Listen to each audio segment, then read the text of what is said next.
ويبشر المؤمنين الذين يعملون الصالحات أن لهم أجرا حسنا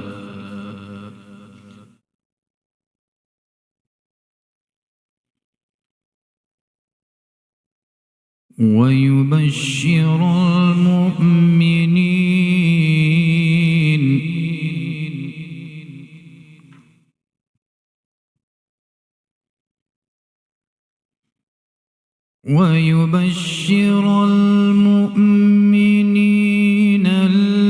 الذين يعملون الصالحات أن لهم أجرا حسنا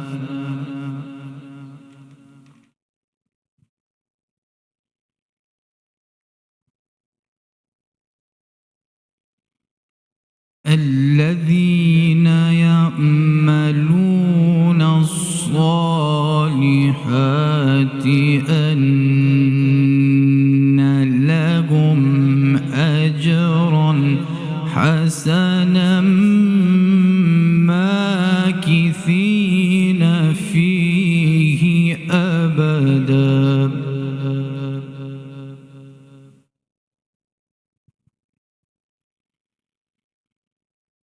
وينذر الذين قالوا اتخذ الله ولدا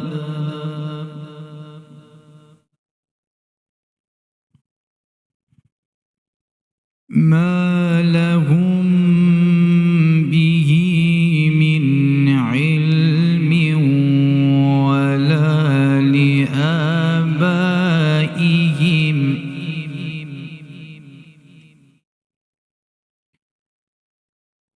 كبرت كلمة تخرج من أفواههم إن يقولون إلا كذبا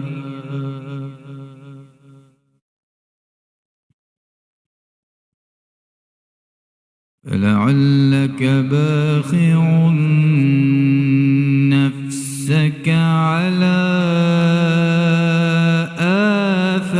آثارهم إن لم يؤمنوا بهذا الحديث أسفا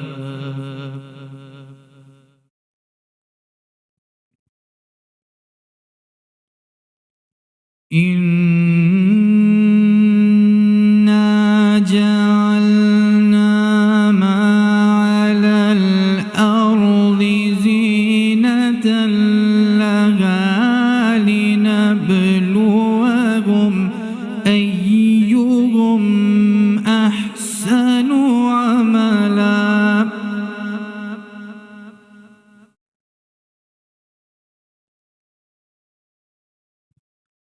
وإنا لجاعلون ما عليها صعيدا جرزا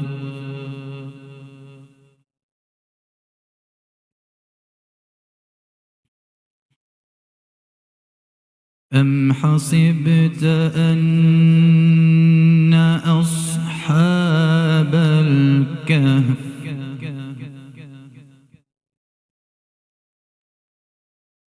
أم حسبت أن أصحاب الكهف والرقيم كانوا من آياتنا عجبا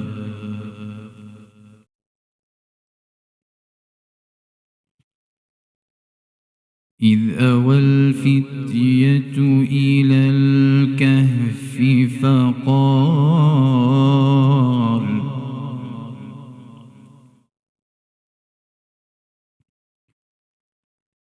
إذ أوى الفتية إلى الكهف فقالوا ربنا آتنا من لدنك رحمة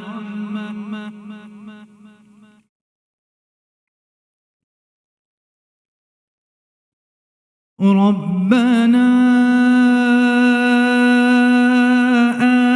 آتنا من لدنك رحمة وهيئ لنا من أمرنا رشدا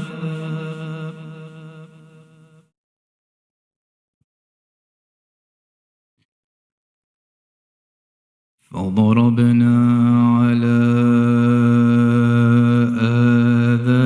آذانهم في الكهف سنين عددا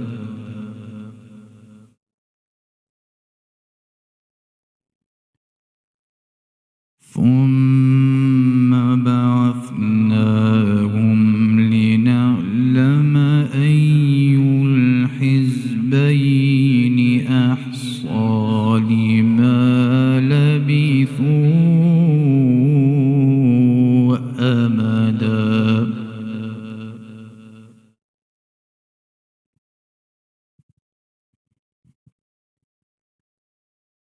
نحن نقص عليك نبأهم بالحق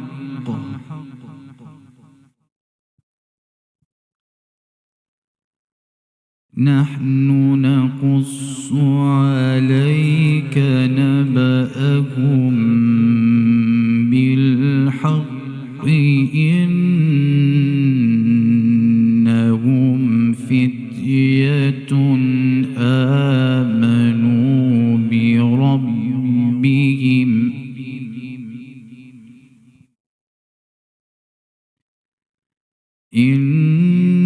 إنهم فتية آمنوا بربهم وزدناهم هدى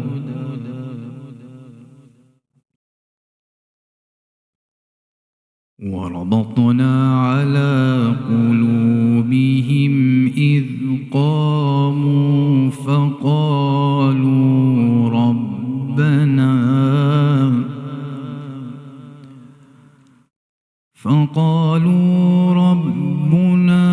رب السماوات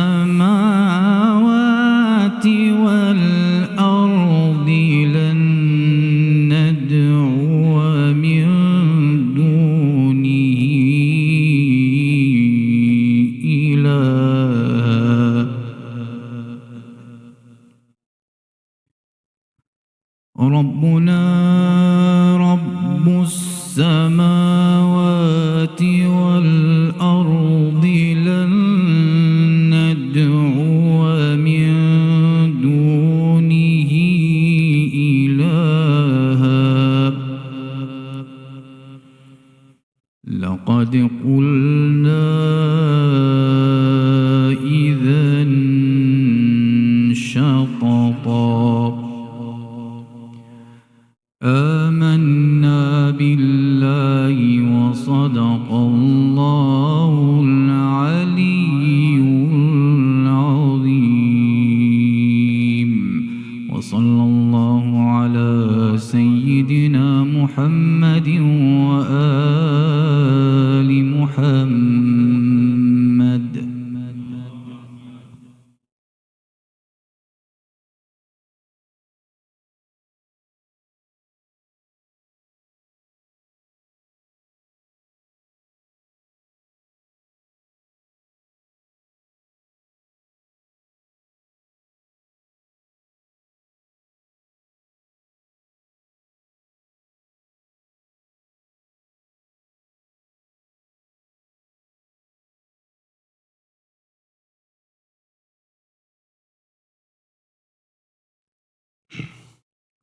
اللهم صل على محمد وآل محمد. اللهم إني أسألك برحمتك التي وسعت كل شيء وبقوتك التي قهرت بها كل شيء وخضع لها كل شيء وذل لها كل شيء وبجبروتك التي غلبت بها كل شيء وبعزتك التي لا يقوم لها شيء وبعظمتك التي ملأت كل شيء وبسلطانك الذي على كل شيء وبوجهك الباكي بعد فناء كل شيء وبأسمائك التي ملأت أركان كل شيء وبعلمك الذي أحاط بكل شيء وبنور وجهك الذي أضاع له كل شيء.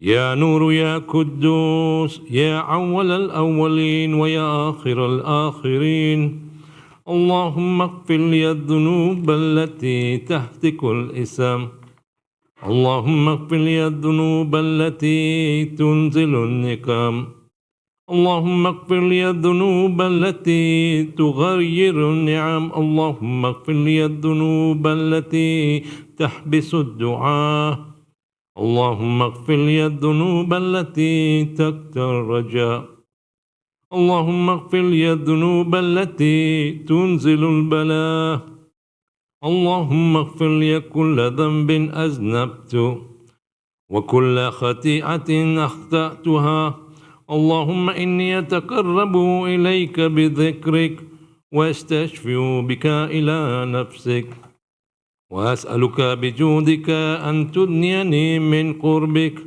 وأن توزعني شكرك وأن تلحمني ذكرك. اللهم إني أسألك سؤال خاضع متذلل خاشع أن تسامحني وترحمني وتجعلني باسمك راضيا كانيا وفي جميع الأحوال متواضعا. اللهم وأسألك سؤال من اشتد فاكته وأنزل بك عند الشدائد حاجته وعزم فيما عند رغبته، اللهم عظم سلطانك وعلى مكانك وخفي مكرك وزحر أمرك وغلب قهرك وجرت قدرتك ولا يمكن الفرار من حكومتك.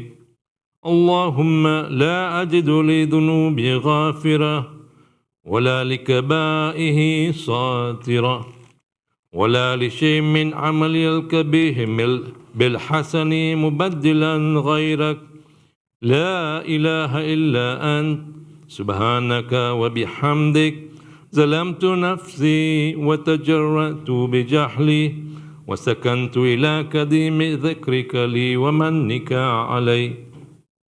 اللهم مولاي كم من كبيه سترته وكم من فاده من البلاء أكلته وكم من إثار وقيت وكم من مكروح دفعته وكم من ثناء جميل لست أحله نشرته. اللهم عظم بلائي وأفرد بي سوء حالي وكسرت بي عملي وقادت بي أغلالي وحبسني عن في بعد عملي وخدعت الدنيا بغرورها ونفسي بجنايتها ومثالي. يا سيدي فأسألك بعزتك أن لا يحجب عنك دعائي سوء عملي وفعالي ولا تفضحني بخفية ما اطلعت عليه من سري ولا تواجلني بالعقوبات على ما عملت في خلواتي من سوء فعلي وإساءتي ودوام تفريطي وجحالتي وكثرة شهواتي وغفلتي وكن اللهم بعزتك لي في كل الأحوال رؤوفا وعلي في جميع الأتوفة. إلهي وربي من لي غيرك أسأل كشف ضري والنظر في أمري. إلهي ومولاي أجريت علي حكما اتبعت فيه هوى نفسي ولم أحترس فيه من تزيين عدوي فغرني بما أهواه وأسعده على ذلك القضاء فتجاوزت بما جرى علي من ذلك بعد حدودك وخالفت بعض أوامرك ولك الحمد علي في جميع ذلك ولا حجة لي فيما جرى علي فيه قضاؤك وألزمني حكمك وبلاؤك وقد أتيتك يا إلهي بعد تقصيري وإسرافي على نفسي معتذرا نادما منكسرا مستكيلا مستغفرا منيبا مكرا مذعنا معترفا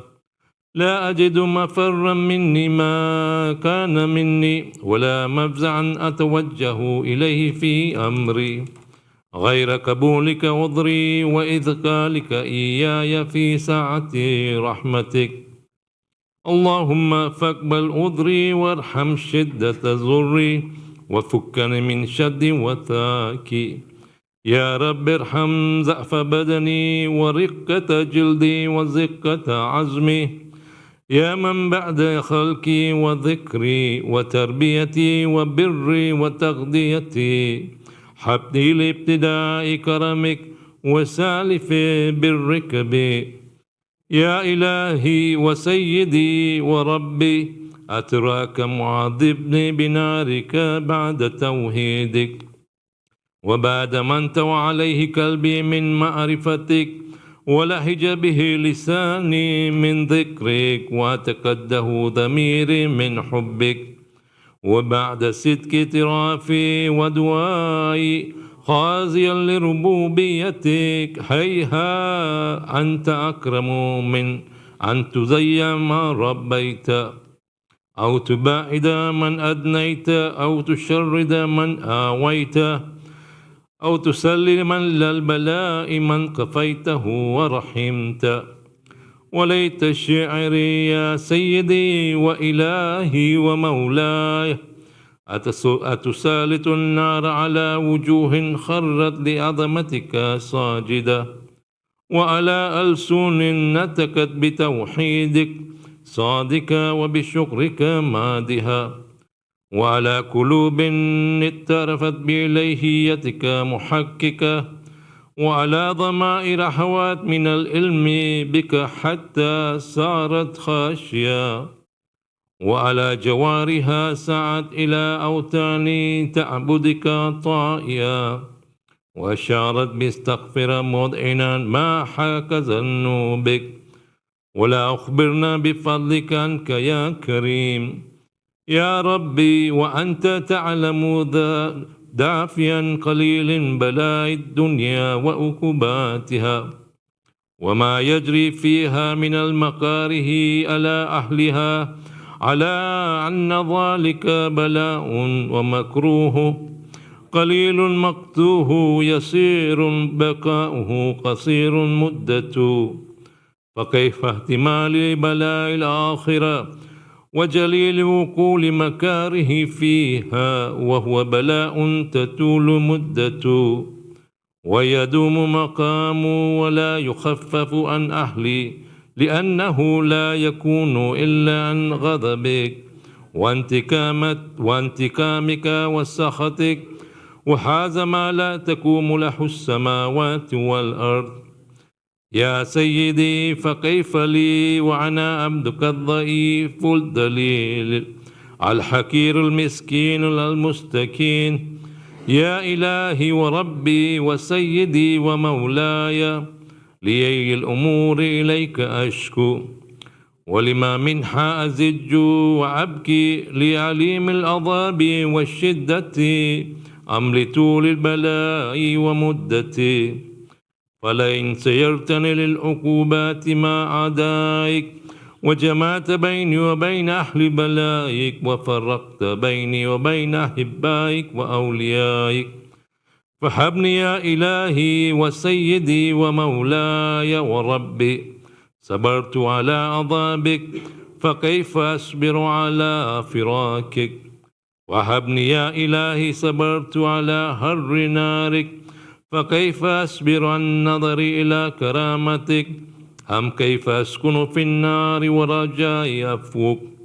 فبعزتك يا سيدي ومولاي أقسم صادقا لئن تركتني ناتكا لازجن إليك بين أهلها زجيج الآملين ولا أصرخن إليك صراخ المستصرخين ولا أبكين عليك بكاء الفاكدين ولا أنادينك أين كنت يا ولي المؤمنين.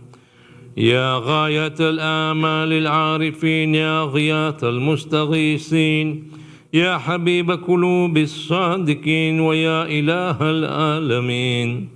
أفتراك سبحانك يا إلهي وبحمدك تسمع فيها صوتا عبد مسلم سجد فيها بمخالفتي وذاك تام عذابها بمعصيتي وحبس بين أتباكها بجرمه وجريرتي وهو يزج إليك زجيج المعمل لرحمتك ويناديك باللسان أهل توحيدك ويتوسل إليك بربوبيتك. يا مولاي فكيف يبكى في العذاب وهو يرجو ما سلف من حلمك.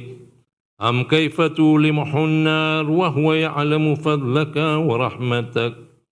أم كيف يهرقه لهيبها وأنت تسمع صوته وترى مكانه.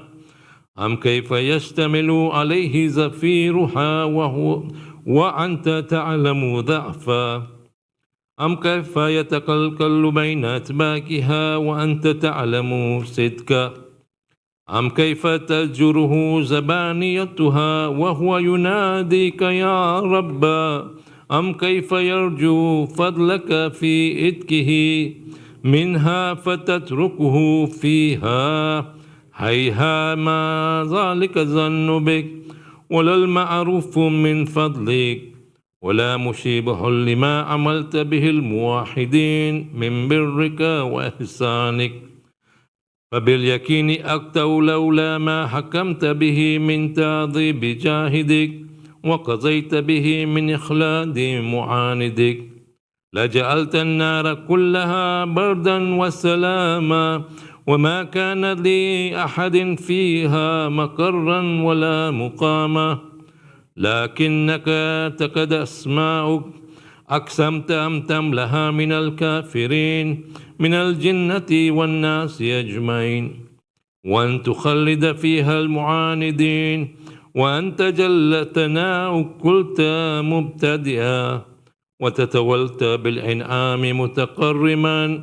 أفمن كان مؤمنا كمن كان فاسقا لا يستعون.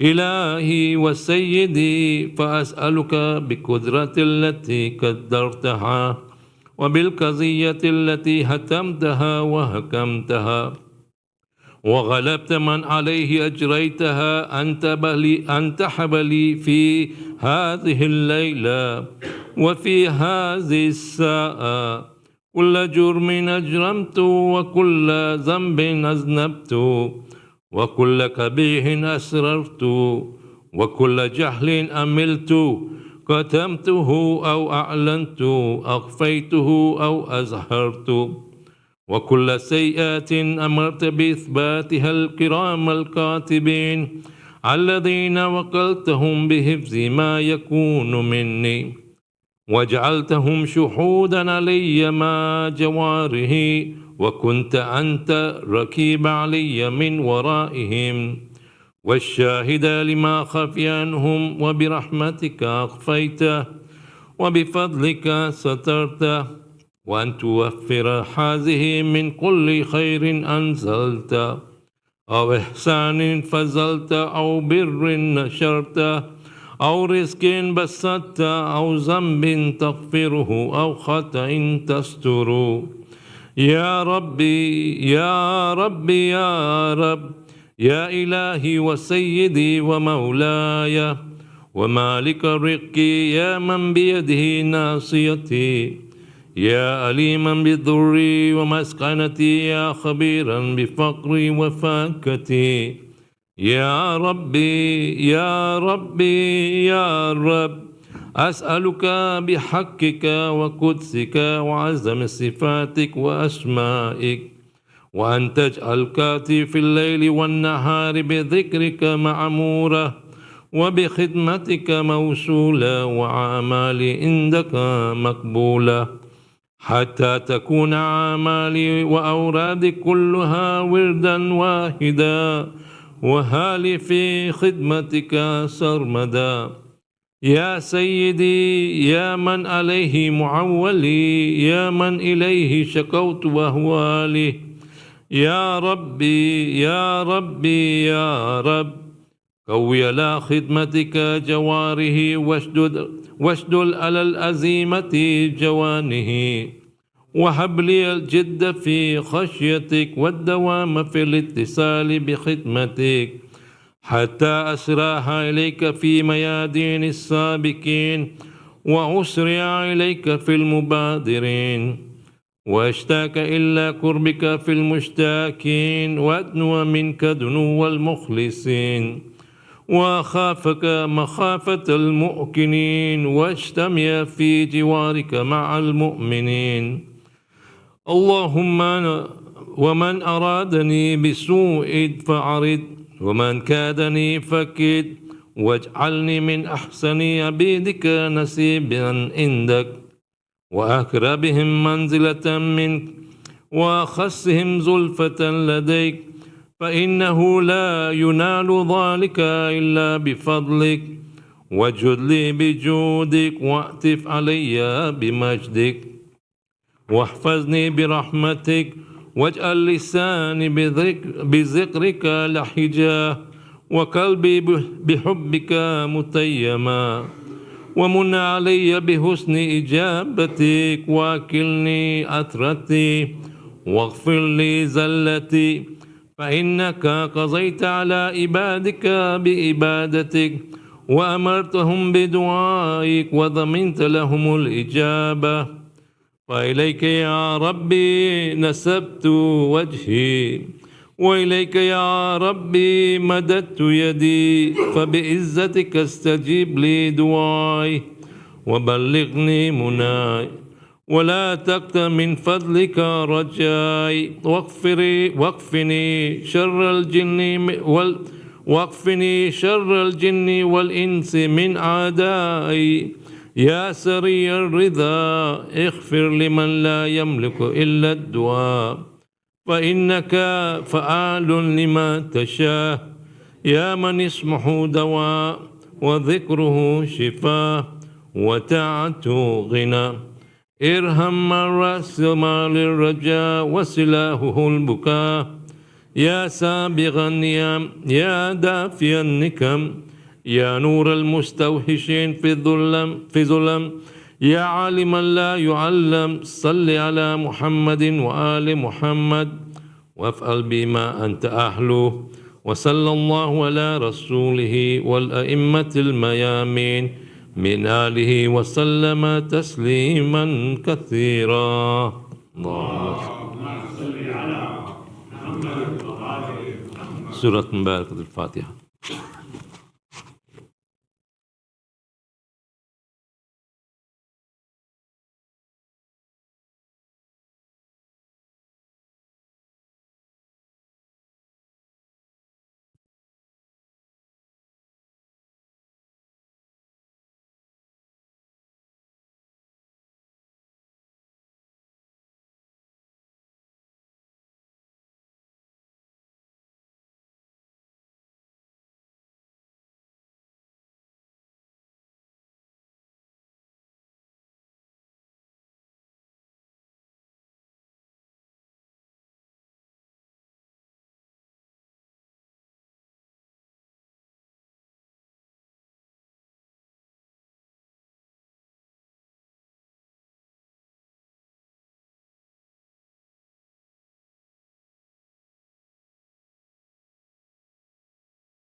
أعوذ بالله من الشيطان اللعين الرجيم. بسم الله الرحمن الرحيم.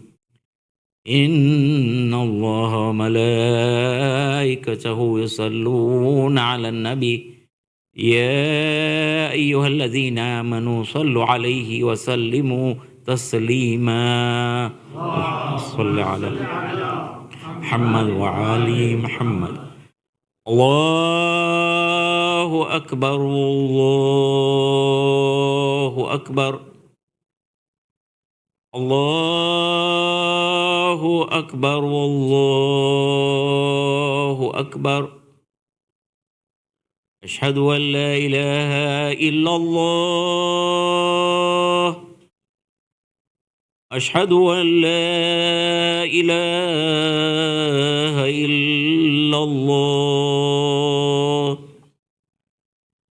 أشهد أن محمد رسول الله. محمد وعلى محمد.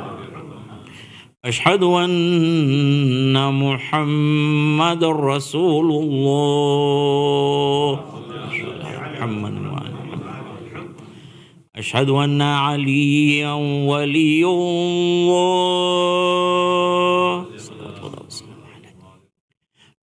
أشهد أن عليا حجة الله. حي على الصلاة. حي على الصلاة. حي على الفلاح.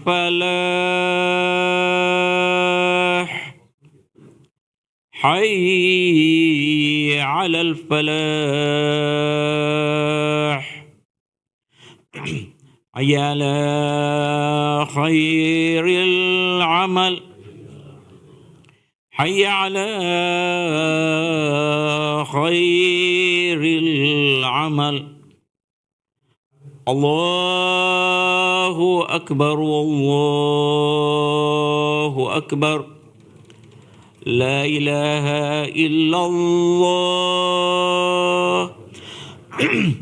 لا إله إلا الله.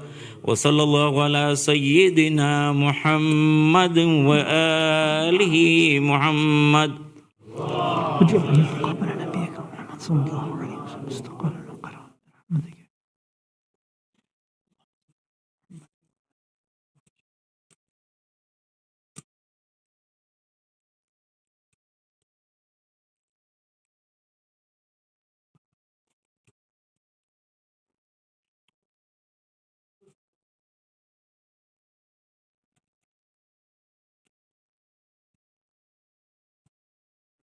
We only need one. It's okay.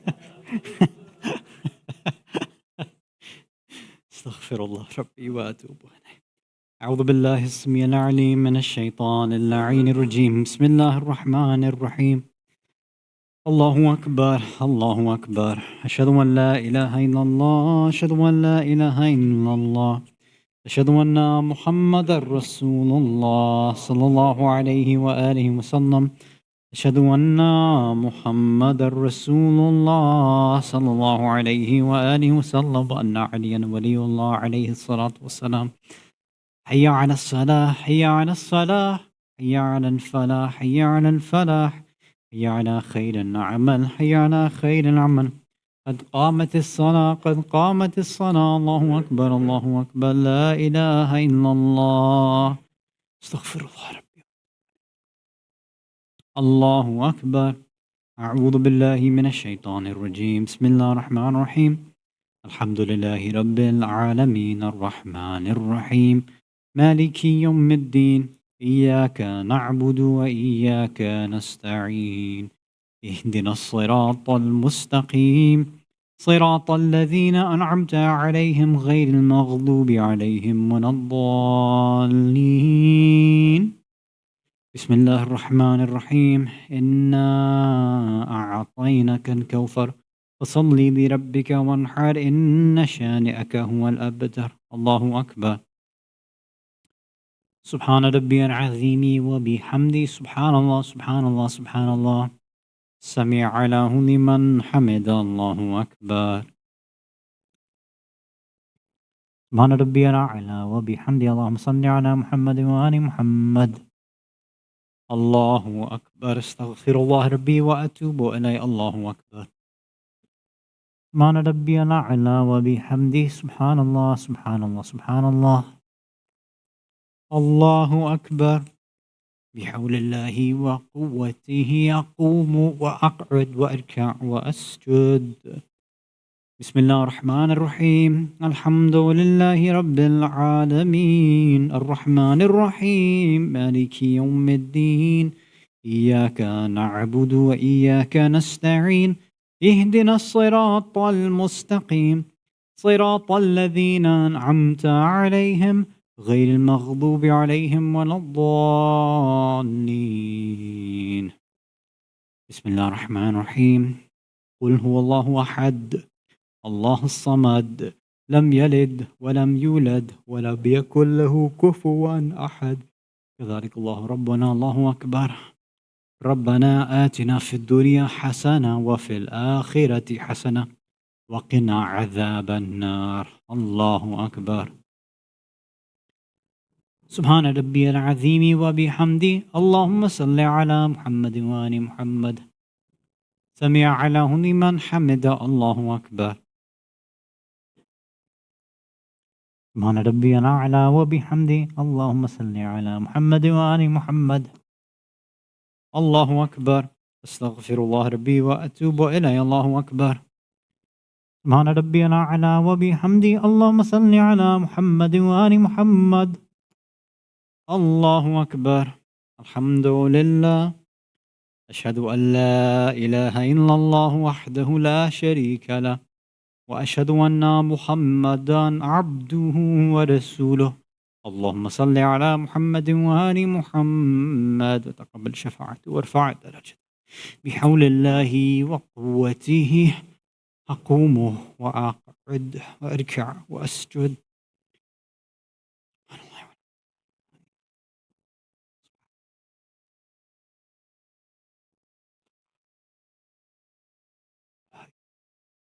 أستغفر الله ربي وأتوب إليه الله أكبر سبحان ربي العظيم وبحمدي اللهم صل على محمد وآل محمد سمع له لمن حمده الله أكبر سبحان الله سبحان الله سبحان الله سبحان ربي الأعلى وبحمده الله أكبر استغفر الله ربي وأتوب إليه الله أكبر سبحان الله سبحان الله سبحان الله سبحان ربي الأعلى وبحمده اللهم صل على محمد وآل محمد وعجل فرجهم سبوح قدوس رب الملائكة والروح الله أكبر بسم الله وبالله والحمد لله أشهد أن لا إله إلا الله وحده لا شريك له وأشهد أن محمدا عبده ورسوله اللهم صل على محمد وآل محمد السلام عليك أيها النبي ورحمة الله وبركاته السلام علينا وعلى عباد الله الصالحين السلام عليكم ورحمة الله وبركاته الله أكبر الله أكبر الله أكبر لا إله إلا الله بسم الله الرحمن الرحيم إن الله وملائكته يصلون على النبي يا أيها الذين آمنوا صلوا عليه وسلموا تسليما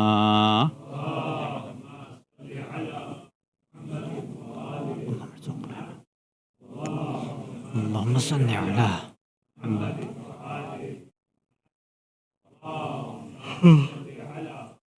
محمد وآل محمد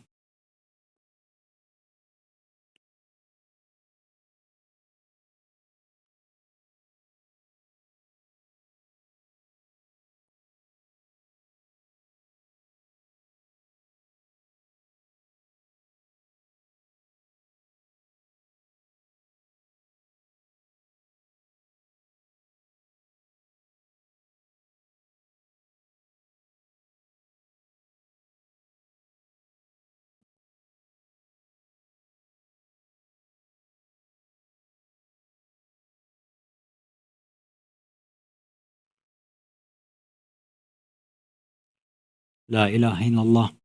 بسم الله الرحمن الرحيم. أستغفر الله الذي لا إله إلا هو الحي القيوم ذو الجلال والإكرام وأتوب إليه. أستغفر الله الذي لا إله إلا هو الحي القيوم ذو الجلال والإكرام وأتوب إليه. أستغفر الله الذي لا إله إلا هو الحي القيوم ذو الجلال والإكرام وأتوب إليه. اللهم صل على محمد وآل محمد. اللهم صل على محمد وآل محمد. بسم الله الرحمن الرحيم. اللهم إني أسألك موجبات رحمتك وعزائم مغفرتك والنجاة من النار ومن كل بلية والفوز بالجنة والرضوان في دار السلام وجوار نبيك محمد عليه وآله السلام. اللهم ما بنا من نعمة فمنك لا إله إلا أنت أستغفرك وأتوب إليك. اللهم أكبر.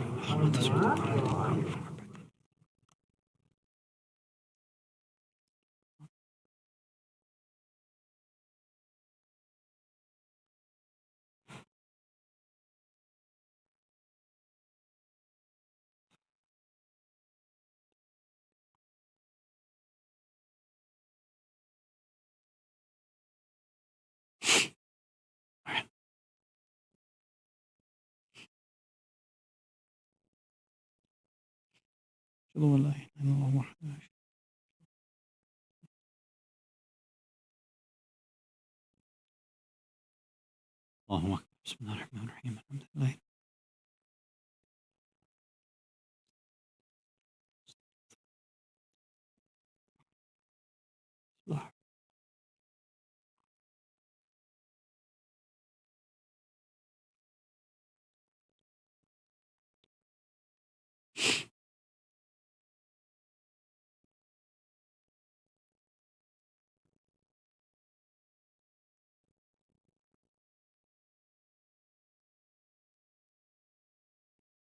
بسم الله الرحمن الرحيم. إياك نعبد. بسم الله الرحمن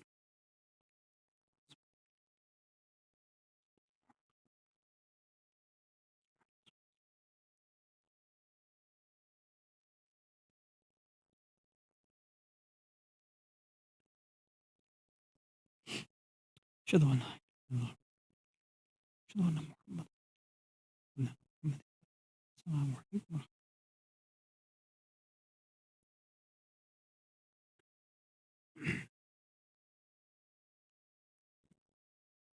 Bismillah ar-Rahman ar-Rahim. Last time we finished our discussion on the final salam and taslim of salah. We're just going to move back to a few things, and I'm just going by the order that it ends up, the way that Ayatul Sistani and other Maraja listed in their books. So the next thing that we want to discuss is the qunut. And there's a lot of, I think, misconceptions about qunut, right? But the general principle we have to remember is this, that qunut is mustahab, meaning recommended, in nearly every situation. And the reason why they say that is because there are some, and I have met some individuals who do think that there are some namazes where it must be recited, right? There are some who think that it has to be recited in a daily namaz, which is not the case. Even, and again, this is the statement, even when it comes to Salatul Jum'ah and the Eid Salah, right? Or Salatul Ayat, anything else, even there, the qunut is still mustahab. Yes, it's possible that a Salatul Eid can go a lot faster, and so could a Salatul Jum'ah, because technically, you are allowed to skip the qunuts. But I'm pretty sure if anybody came and led Jum'ah or Salatul Eid without that, then they get some WhatsApp comments and stuff later on, right? So we're just kind of used to a lot of mustahabat being put in there. But every single one of these qunuts are mustahab. One other thing that should be mentioned too is that even in all the mustahab namazes, again, after every second, in the second rak'ah, after you finish the second surah, almost every namaz, nafila, whatever, it's mustahab to do qunut. There's only one exception out of all the other namazes. There's one exception.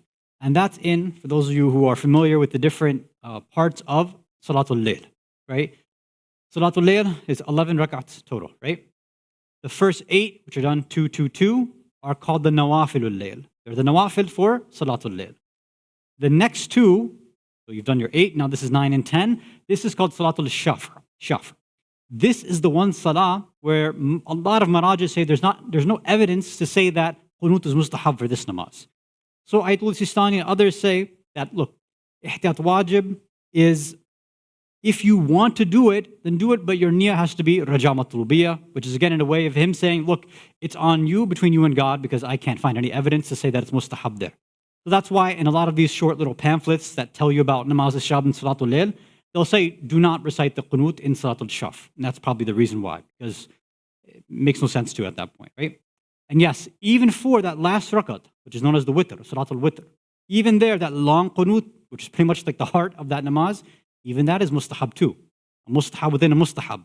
So yes, that's why some marajis say if you're trying to get in the habit of namaz al-shab, you wake up maybe just 1 or 2 minutes before namaz, you have enough time, go, just get out that one rak'ah, right, with the 3 quls, Surah Falaq and Nas, and then just go to ruku and finish it. You can get it done fairly quickly, and then slowly you can start waking up earlier and earlier, you can get the longer qunut and everything like that, right? So again, qunut is mustahab in every single namaz, including the wajib, daily wajib, almost all the nafila, Eid namaz, Jum'ah, every single time, qunut is always a mustahab action. Salawat ala Muhammad wa ala Muhammad. أعوذ بالله السميع العليم من الشيطان اللعين الرجيم بسم الله الرحمن الرحيم الله أكبر أشهد أن لا إله إلا الله أشهد أن لا إله إلا الله أشهد أن محمد رسول الله صلى الله عليه وآله وسلم أشهد أن محمد رسول الله صلى الله عليه وآله وسلم وأن عليا حجة الله صلوات وسلامه عليه حي على الصلاة حي على الصلاة حي على الفلاح حي على الفلاح حي على خير العمل حي على خير العمل قد قامت الصلاة قد قامت الصلاة الله أكبر لا إله إلا الله استغفر الله أكبر أعوذ بالله من الشيطان الرجيم بسم الله الرحمن الرحيم الحمد لله رب العالمين الرحمن الرحيم مالك يوم الدين إياك نعبد وإياك نستعين اهدنا الصراط المستقيم صراط الذين أنعمت عليهم غير المغضوب عليهم ولا الضالين بسم الله الرحمن الرحيم والعصر إن الإنسان لفي خسر إلا الذين آمنوا وعملوا الصالحات وتواصوا بالحق وتواصوا بالصبر الله أكبر سبحان الله سبحان الله سبحان الله سبحان ربي العظيم وبحمده سمع له لمن حمده الله أكبر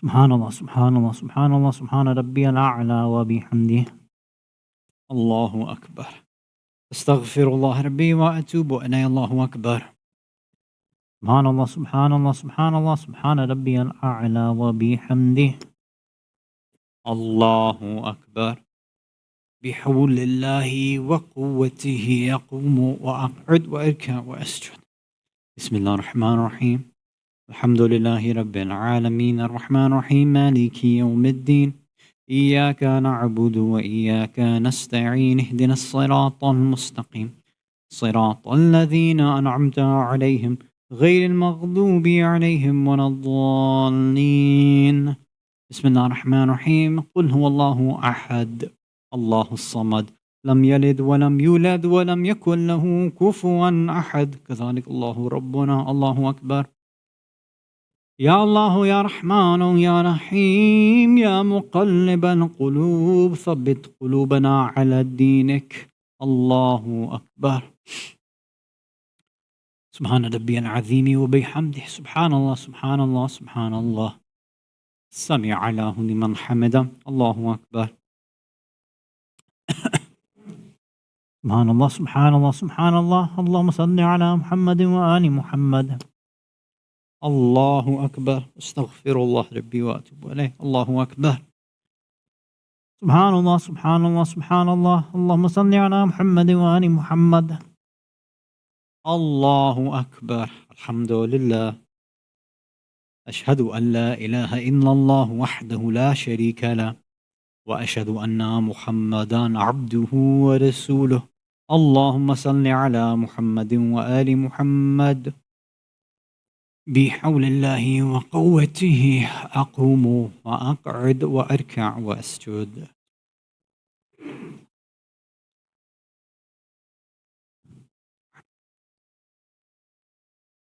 استغفر الله ربي وأتوب. الله أكبر. سبحان ربي العظيم وبحمدي سبحان الله سبحان الله سبحان الله. سمع الله لمن حمده. الله أكبر. سبحان ربي الأعلى وبحمدي. اللهم صل على محمد وآل محمد. الله أكبر. استغفر الله ربي وأتوب إليه. الله أكبر. سبحان ربي الأعلى وبحمدي. اللهم صل على محمد وآل محمد. الله أكبر. بحول الله وقوته أقوم وأقعد وأركع وأسجد.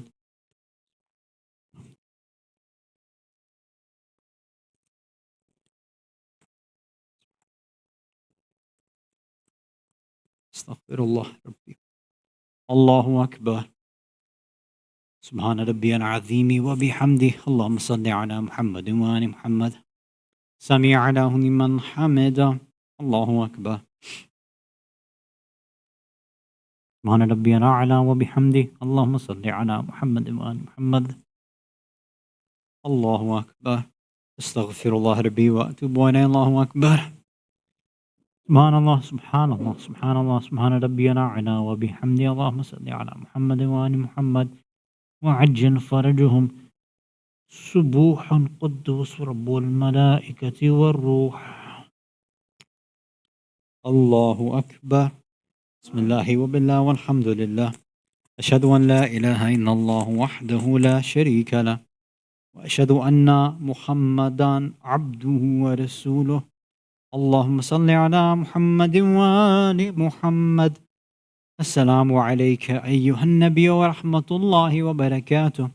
السلام علينا وعلى عباد الله الصالحين. السلام عليكم ورحمة الله وبركاته. الله أكبر الله أكبر الله أكبر. لا إله إلا الله. بسم الله الرحمن الرحيم. إن الله وملائكته يصلون على النبي يا أيها الذين آمنوا صلوا عليه وسلموا تسليما.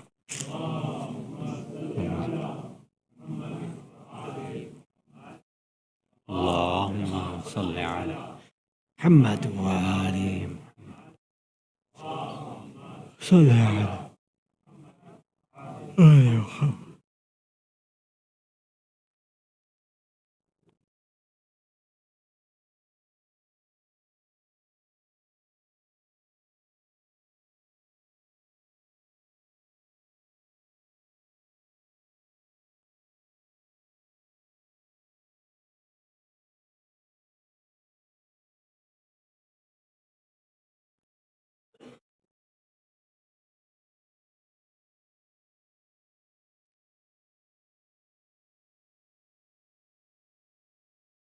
لا إله إلا الله. بسم الله الرحمن الرحيم. استغفر الله الذي لا إله إلا هو الحي القيوم ذو الجلال والإكرام وأتوب إليه.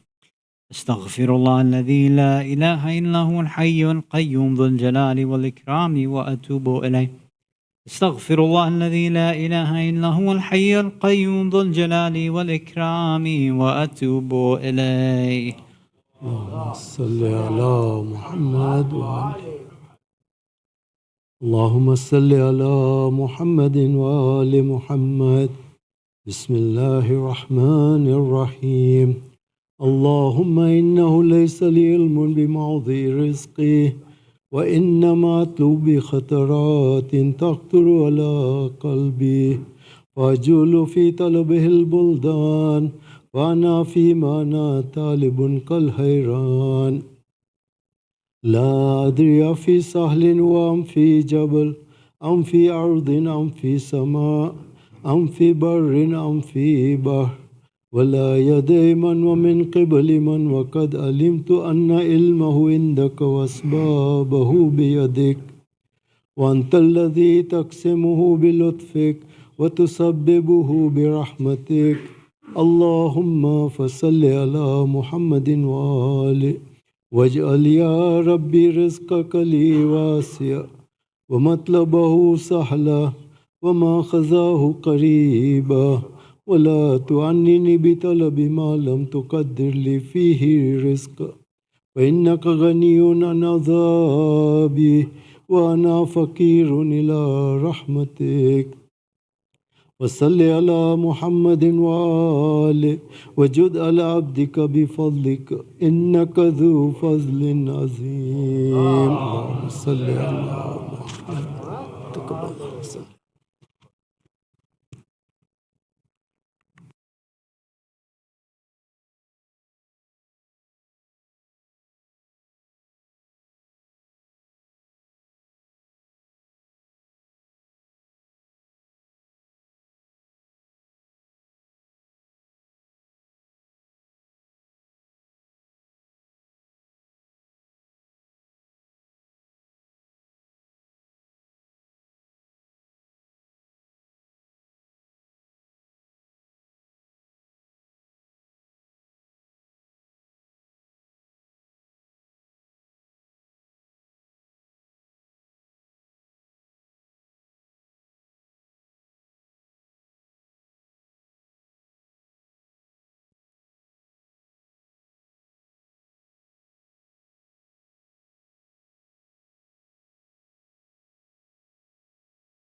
Bismillahirrahmanirrahim. Sayyid Hasan Rizvi, respected elders, dearest brothers and sisters in Iman, Assalamu alaikum wa rahmatullahi wa barakatuh.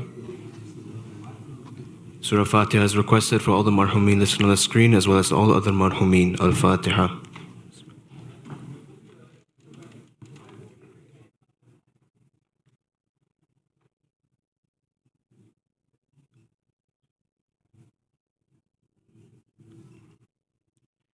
Dua Shafai Marid is also requested for all the names listed on the screen as well as all those in need here and elsewhere. Let us recite together. Bismillahirrahmanirrahim. أَمَّن يُجِيبُ الْمُضْطَرَّ إِذَا دَعَاهُ وَيَكْشِفُ السُّوءَ أَمَّن يُجِيبُ الْمُضْطَرَّ إِذَا دَعَاهُ وَيَكْشِفُ السُّوءَ أَمَّن يُجِيبُ الْمُضْطَرَّ إِذَا دَعَاهُ وَيَكْشِفُ السُّوءَ أَمَّن يُجِيبُ الْمُضْطَرَّ إِذَا دَعَاهُ وَيَكْشِفُ السُّوءَ أَمَّن يُجِيبُ الْمُضْطَرَّ إِذَا دَعَاهُ وَيَكْشِفُ السُّوءَ. Ya Allah. A reminder that if you have lost any money here at the center, to please see Brother Samir Dadali to retrieve it. And also at the entrance to the men's hall, as there has been this past week, there is a table filled with books. If you are interested in looking at those books and taking some home, please feel welcome to do so. They're yours to keep. On the table as well, there are some lost and found items that we found here at the center. If they're yours, please claim them and take them home. Otherwise, they will be thrown out. Please keep that in mind. Let us now invite Sayyid Hasan Rizvi to please come forward and recite a nice majlis for Muhammad wa ali Muhammad. Salawat.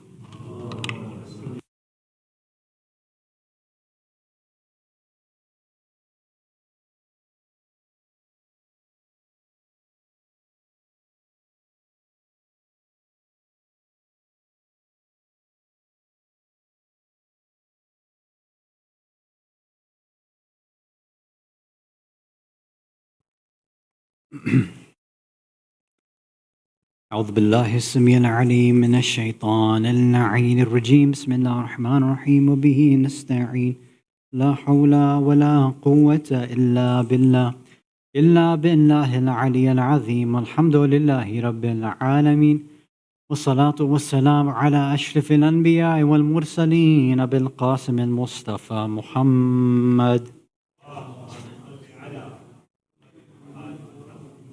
ثم الصلاة والسلام والتحية والإكرام على أهل بيته الطيبين الطاهرين المعصومين المظلومين ولعنة الله على أعدائهم أجمعين من الأولين والآخرين إلى قيام يوم الدين أما بعد صلوات على محمد وعلى محمد مؤمنين مؤمنات brothers and sisters in Islam and Iman Assalamu alaikum wa rahmatullahi wa barakatuh. We've been talking about some of the differences and the traits of the tribal system that existed in the pre-Islamic Arab world. Last time we talked about two sort of social groups, the city dwellers and then the Arab and the Bedouins, some of the major differences, how they settled into cities. We talked about the cultural differences and some of the akhlaqi differences as well. You know, after listening to all these things about the Arabs in general, about the Bedouins, you know, we talked about Jahiliyyah, we talked about the emotional problems they had, their intellectual issues. You know, somebody might kind of say, okay, do they have any good traits at all? Okay, so, you know, they're violent, they're engaging in conflict, they're arrogant, they're ignorant, all these negative things. Is there nothing that's good? Like, what happened to, you know, good qualities? Nobody can be pure evil, can they? So one thing that historians have done, both Western and Muslim historians, is they have noted some of the positive traits of the pre-Islamic Arabs, right? Like Bedouins and even the city dwellers. But of course, these positive traits, they come with a caveat, right? It's not just simply that they have these good traits and that's it. So we'll mention some of these things and then we'll open up for discussion a little bit. If you can recite a salawat ala Muhammad wa ala Muhammad.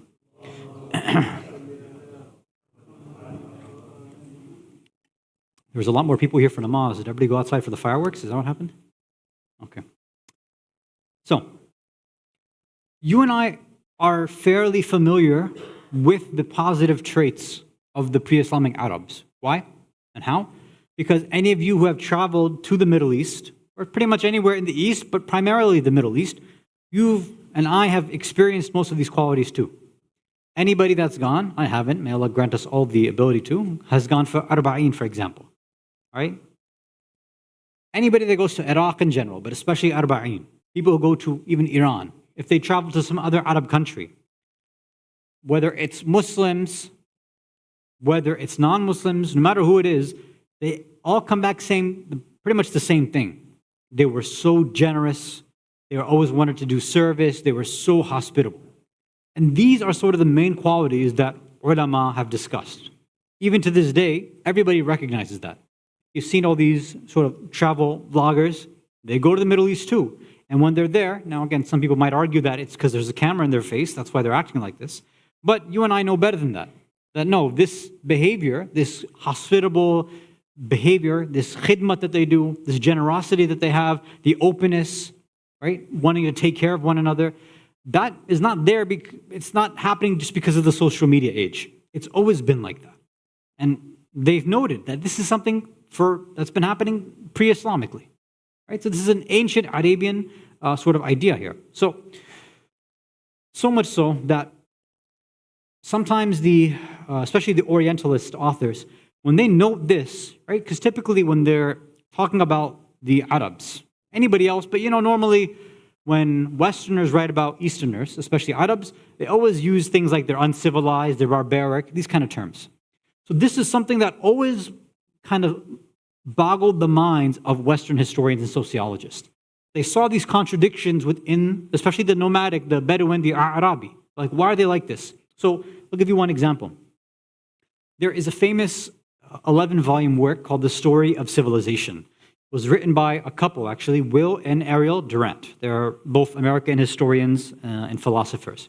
So in this, they kind of go through the history of civilization, how it developed, positives, negatives, everything. And they try to go through east-west, all of that. So there, and I'm just taking one small quote that Will Durant has. He says that the nomad, and in this context he's talking about the Arab, right, the Bedouin Arab. He says the nomad was kind, generous, and savage, right?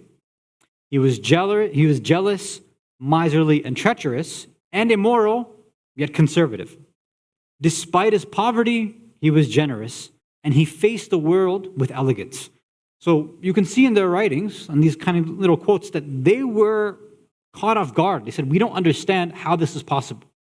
Even now, like I said, Arba'in, in arguably one of the poorest countries in the world, which is Iraq.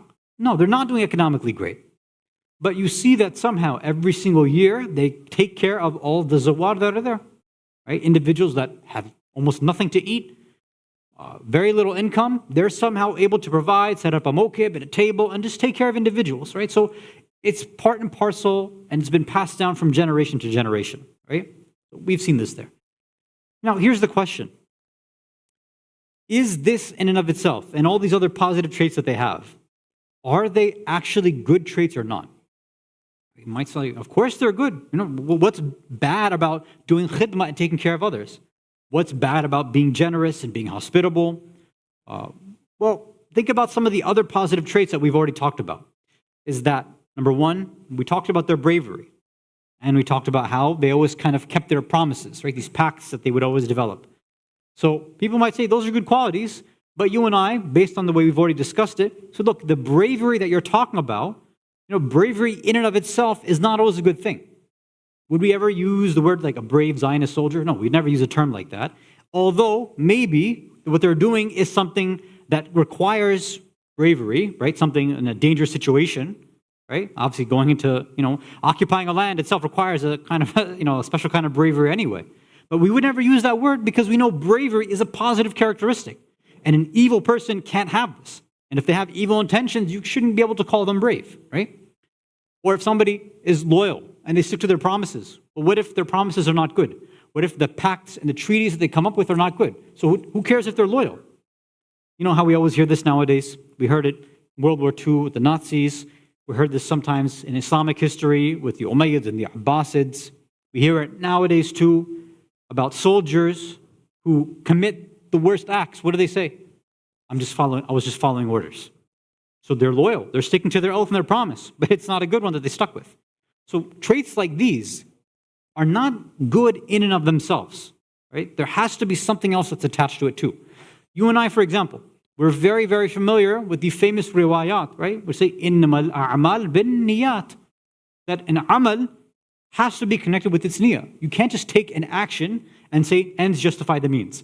You were generous, even though you might have stolen from somebody else, but at least you were generous. No, we don't have anything like that, right? So we have to analyze a bit more whether we can call these specific traits of the Arabs, and specifically the Bedouins, whether they're actually khair and good, or actually evil. Salawat ala Muhammad wa ala Muhammad.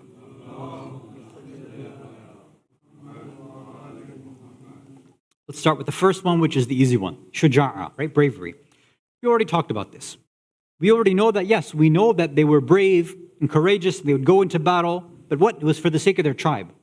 So yes, they would, murder other people in tribes or wipe out, families sometimes. This is not a positive thing, right? They weren't doing this to defend people's, the righteousness or honor, anything like that. Just to defend their tribe, even if their tribe was the zalim in the first place. So, okay, that's not a good characteristic necessarily, right? So a lot of these traits, even this idea, again, like we said about keeping your promises and loyalty, if it was all for the sake of tribalism, and it was done primarily because of loyalty to the tribe, so they didn't care whether my tribe was doing something right or wrong, they didn't care. So that itself, loyalty or bravery, doesn't mean anything. It's actually evil then, because what they're doing is just to cover up an actual good act, right? Actual goodness, actual bravery, actually commitment to an oath or being loyal has to deal with something else that's good too. There has to be something good behind it. So what was unfortunate about their bravery and their loyalty was that it wasn't stuck with anything good. Now, let's go to the other part. We also know that they would be in heavy competition and rivalry too.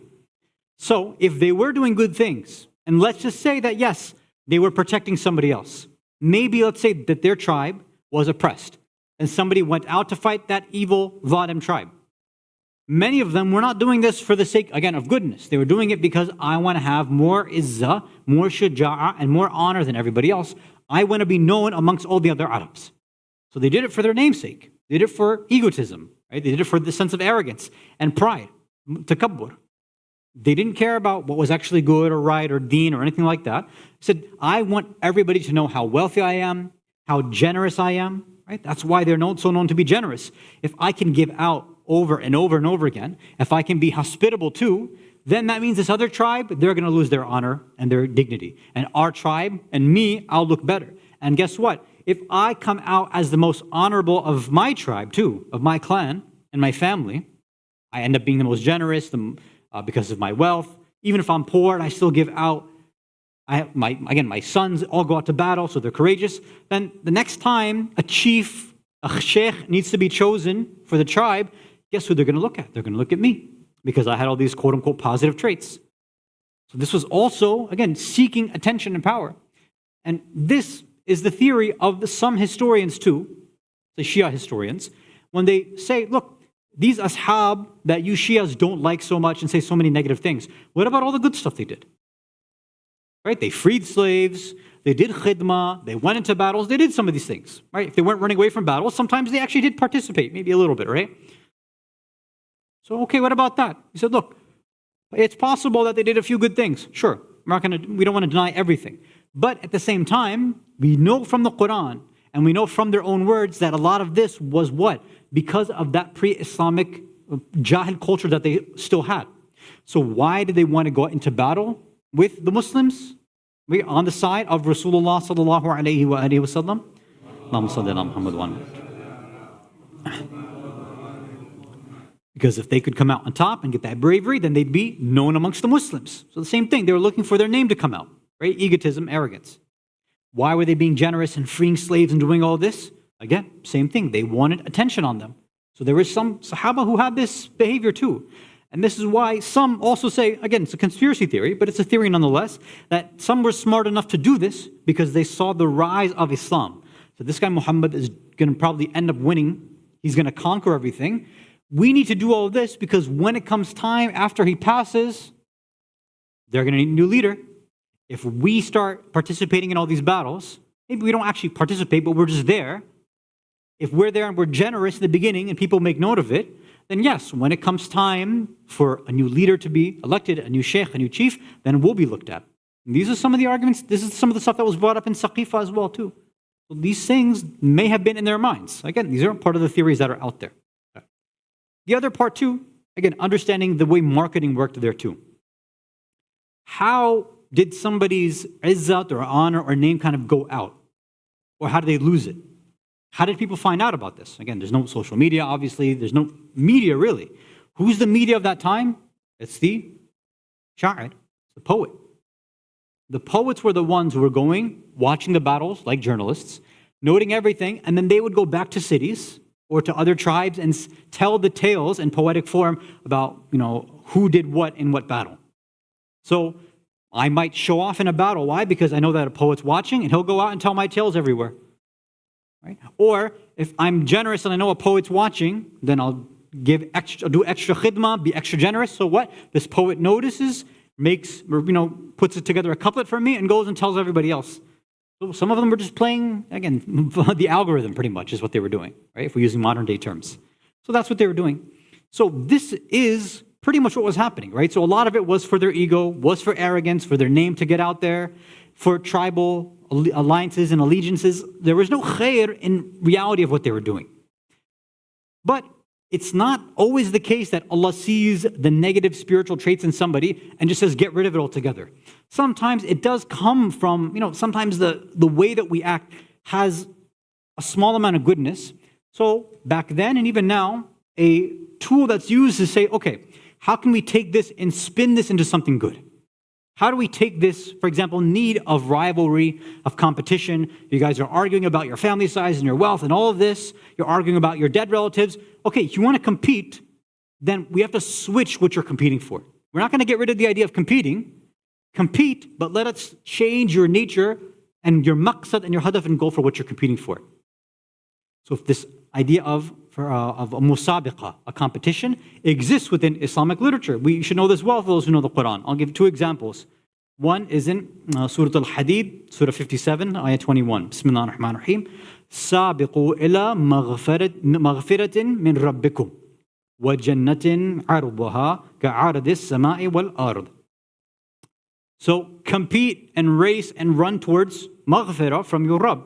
And again, compete also to get to Jannah, whose width is like the width of the higher and lower dimensions, right? Which has been prepared for those who have iman, right? أعدت للذين آمنوا بالله ورسوله ذلك فضل الله يؤتيه من يشاء والله ذو الفضل العظيم.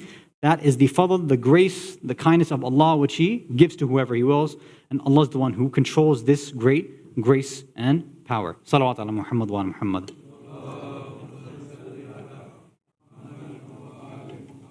So Allah says, no problem. You want to compete, you want rivalries, no problem.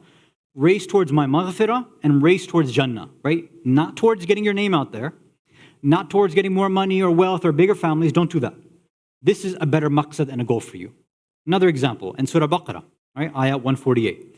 وَلِكُلٍّ وِجْهَةٌ هُوَ مُوَلِّيهَا فَاسْتَبِقُوا الْخَيْرَاتِ أَيْنَمَا تَكُونُوا يَأْتِي بِكُمُ اللَّهُ جَمِيعًا إِنَّ اللَّهَ عَلَى كُلِّ شَيْءٍ قَدِيرٌ. For each of you, you have a direction that you are facing. So have a musabiqah, then compete and race towards what? To what's khair. Not to just any random trait that'll get your name out there. Do what is khair and what is good and what is best. So Allah is saying, look, you have that nature of competing, fine. We can't get rid of that. And maybe it's not even a good idea to get rid of that. We'll just take that and redirect it, reorient it to what is good, what is khair. To maghfirah, to Jannah, and then, to what's khair. All this stuff comes together. And, again, this was also in the narrations from many of the Ahlul Bayt as well. I'll just share one example, maybe two examples actually. First one is from Amir al-Mu'mineen, Ali ibn Abi Talib alayhi salatu wassalam.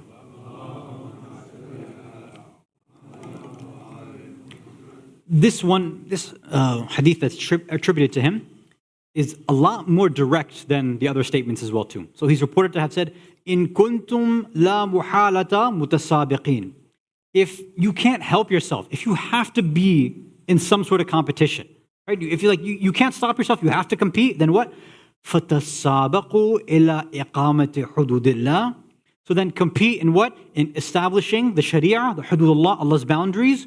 وَالْأَمْرِ بِالْمَعْرُوفِ. And compete in Amr bil-Ma'ruf. Imam Ali alayhi salam too was saying, if for some reason you have to compete with one another. So again, some may analyze this and say maybe competition in and of itself may not be a good thing. But Imam Ali maybe is just kind of using it as a literary device, saying, I know that you can't stop competing. Since that's the case, let me also help you redirect your rivalry and your competitions. So compete in Sharia then. Compete in doing Amr bil Ma'ruf. Right? Again, without being harsh, without forcing it down on anybody. But no, compete in to see who can actually get to Allah's Sharia and His hudud better.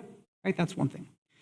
And this idea of Allah really kind of opening the doors so that people and the Arabs who have these inherent traits that were very, very tough for them to get rid of. Again, they had this bravery. They had this ability to go and fight.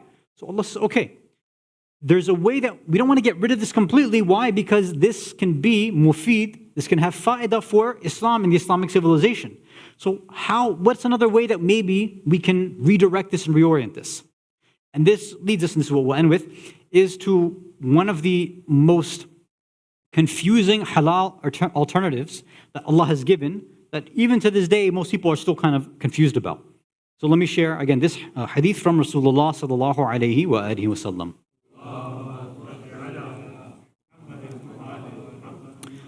He's reported to have said, La sabaqa illa fi nabl or juf or hafir. There's no competition, and sabaqa here is a very specific usage. He's saying that you can't bet, you can't gamble, because that's what they used to do, right? They would get drunk, they would gamble, they would do all of this. He said, look, you can't start gambling in competitions except for 3 exceptions. What? In archery, if you're going to race camels or you're going to race horses. And to this day, we still have this exception in our ahkam. We do not have an exception for golf, for friendly games of poker, for tennis, for any of these things. No, we do not have exceptions. It doesn't matter how good you are at the game, how well you are. No. The exceptions are these very specific actions, meaning horse racing or cavalry and archery, right? Tirandazi. This has been specifically mentioned in the books, all right? And there's a greater discussion. Why? Well, if the Arabs, the young, the old, if they can improve their archery, if they can improve their horse riding or their camel riding, how does that benefit Islam? It's simple. They need to expand. They're going to engage in war. So now you have better, more well-trained Muslim fighters, Muslim soldiers. So this had an ulterior motive to it. It said, okay, you're going to compete, no problem. You can even bet on yourselves too. But make sure it's only these things. So, sometimes when people say how restrictive the religion is and deen is, I'm like, look, for a religion to come and say gambling is probably the worst sort of disease possible. But you know what? We can make a few exceptions because it's actually beneficial for society. Now, again, there's no room in here for us to do our own little ijtihad, as I know some people like to do. That, okay, well, what is the modern day example? Can I do it like that? Right? Some Maraji have said yes. If there's a modern day equivalent, since, right, when the Imam of the time comes, it's possible that we may need archery. It's possible that we may need to use a horse or camel. Most Maraja say no. The contemporary equivalents are also accepted from the rule too. Meaning, if you go to, they have shooting competitions, right, with actual guns. So some Maraja will give you that exception too, that yes, you can, not again, I'm going to make sure to clarify. You can't bet on other people. That's not how it works. You can't go to a horse race and say, I'm going to bet on this horse. No. You have to be the quote-unquote jockey yourself. You have to be the one who's shooting the arrows or firing that gun. You are betting on yourself, not on somebody else, right, for these exceptions. So if it's shooting, for example, right, whether it's clay shooting or disc shooting or just at a shooting range or speed, whatever it is, right, there's multiple different things.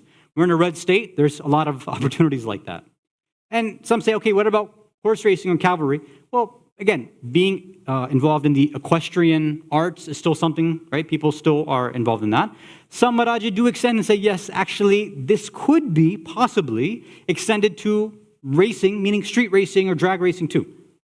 It's possible, according to some Maraji, because they said we're probably not going to be using horses, so we need the modern day equivalent of that and what would be used. Right? Let's just quickly summarize before we go into the kuhut. So, what we talked about today is whether or not these pre-Islamic Arabs had any good traits. We said, yes, they do. And it seemed very contradictory given their nature. We had all these violent, negative tendencies, but we see that they were generous, hospitable, they were brave, and they kept their promises. But we realized that all of that was coming from negative places. Their niyyah was not khalis and good in the first place. So this had to be changed and redirected, not eradicated, not removed, but changed and redirected, right, to actually make it for Allah. So Allah didn't stop their nature of competing and their nature of rivalry. He said, okay, compete for me now. Compete for my Jannah, for my maghfirah, for khair, for amr bin ma'ruf, for following the Sharia. That's what you can do. Don't use your jahil traits. Stick to this. This is what can be your new sort of rivalry. We see even in the Sharia that Allah has extended these exceptions by saying, yeah, if it's good for the Islamic civilization and the expansion and part of the growth of the Islamic empire, which back then was with racing camels or horses and archery, then you were even allowed to bet on yourself back then too.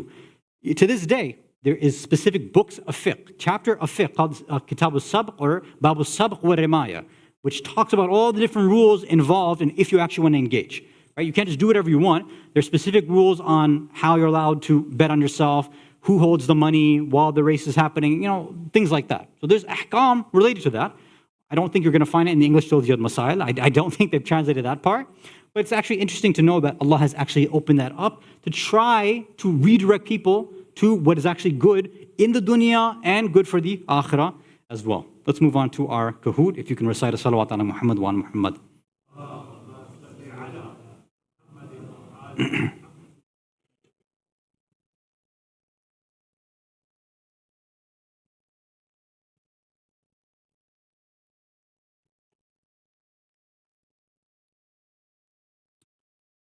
Okay, we have specialists joining first. Maybe the only one. Okay, we have Ali, Fatima, Abu, Sakina,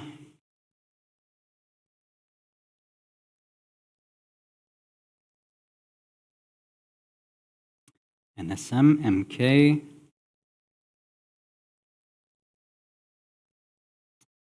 Honest Lama 97, non-specialists HIC Life, J, I think, another Fatima has joined with 2 A's, Hussein and Zainab. Okay, I think we can get started, inshallah. Good luck to everybody. ZK and SJ as well.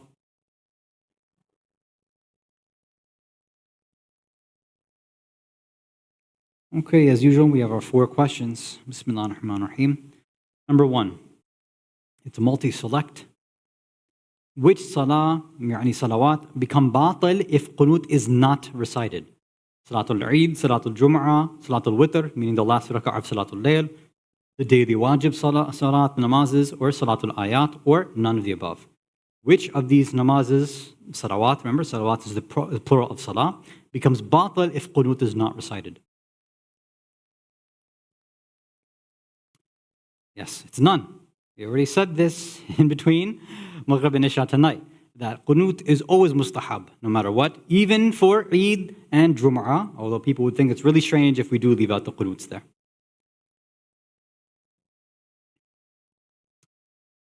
Okay, on Islamic, good job. In first place, Abu in second, MK close behind in third, Specialist also close behind, fourth place, and then SJ also very close in fifth. Number 2. What was the name of Rasulullah sallallahu alaihi wasallam's Bedouin wet nurse and caretaker until his age of 4 and 5? Habiba, Halima, Safiya, or Amina? What was the name of her, the woman that he was sent with to go live with for the first 4? Yes, Halima as-Sa'adiyah.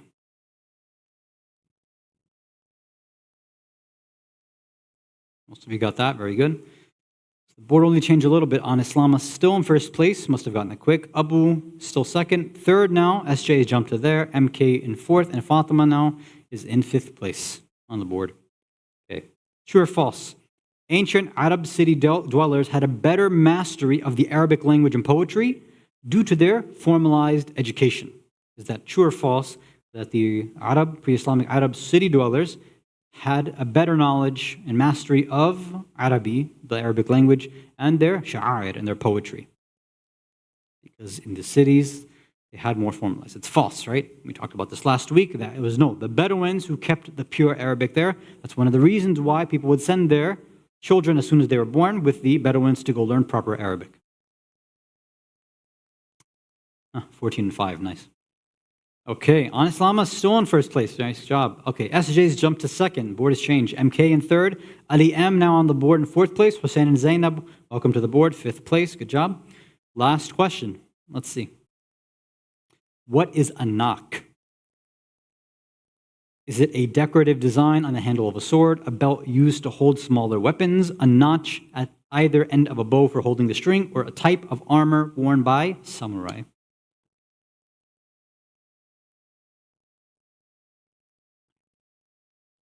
Don't be fooled by the picture, by the way. You were fooled by the picture. No, apparently, it is the notch that's at either end of a bow so that the string can be held. Okay, so let's see if the board changed at all. In third place, we have Hussein and Zainab. Great job. You jumped from fifth to third. Second place, Adi M. Nice job. And first place, who do we have? I can't read it this time. Honest Lama stayed in first place the whole time. Congratulations, Honest Lama 97. Good job also to the runners-up, Abbas and Fatima in fourth and fifth place. Inshallah, if I'm not able to see you all for Jumu'ah tomorrow, we will see you, if Allah provides us tawfiq, after the Ashra. We pray that Allah allows us to benefit, to have a spiritually beneficial season of Azadari as we commemorate the beginning of the month of Muharram. Walhamdulillahi Rabbil Alameen, wa sallallahu ala Sayyidina Muhammad wa ala Ahl Baytihi at-Tayyibin at-Tahirin.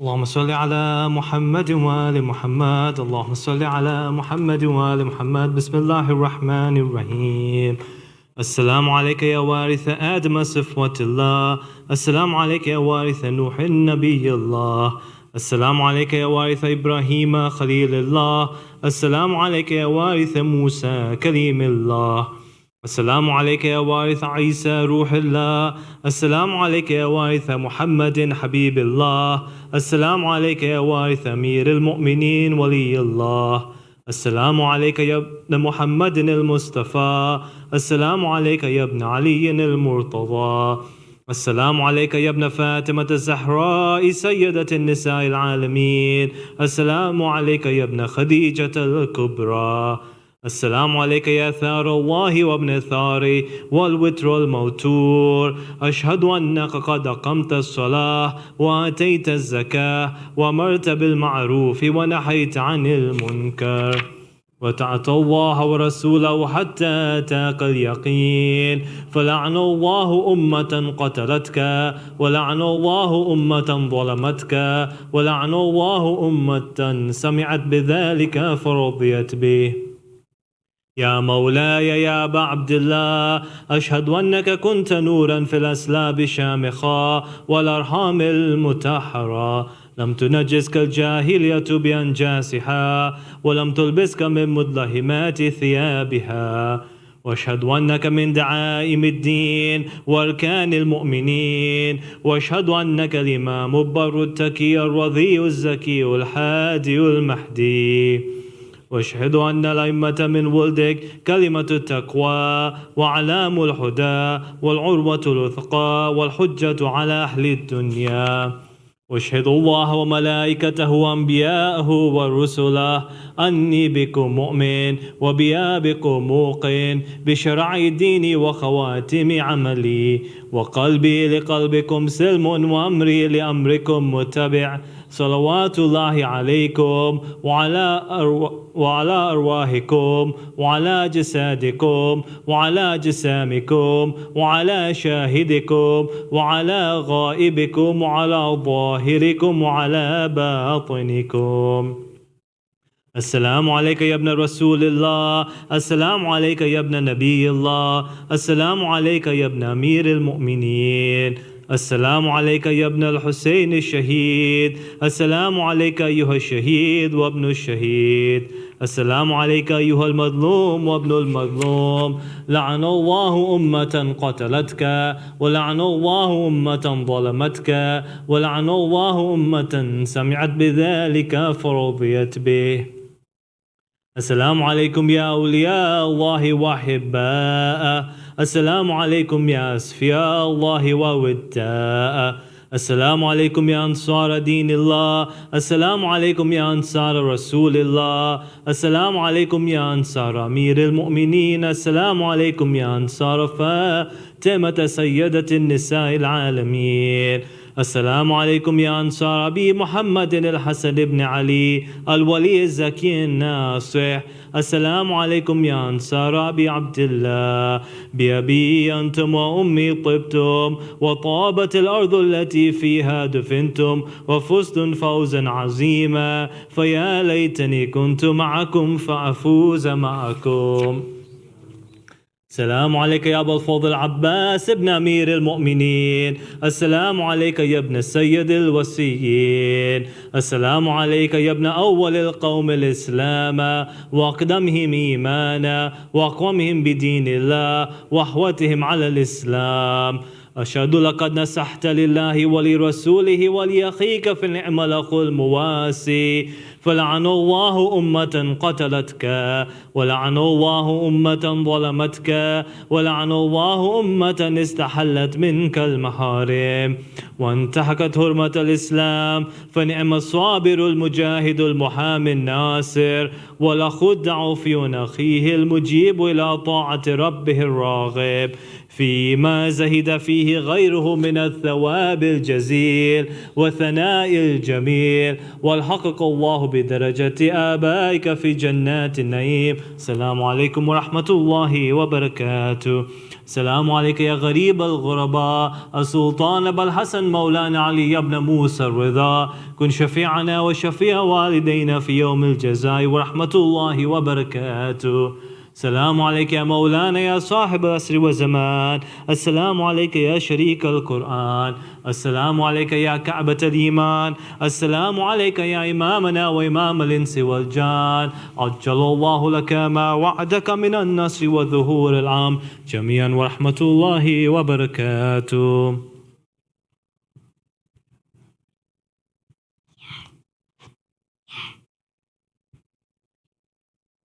بسم الله الرحمن الرحيم. اللهم كل وليك حجة بن الحسن صلواتك عليه وعلى آبائه في هذه الساعة وفي كل ساعة وليا وحافظا وقاردا وناصرا وتليلا وعينا حتى تسكنه أرزك توا وتمتع فيها طويلة برحمتك يا أرحم الراحمين. صلوات.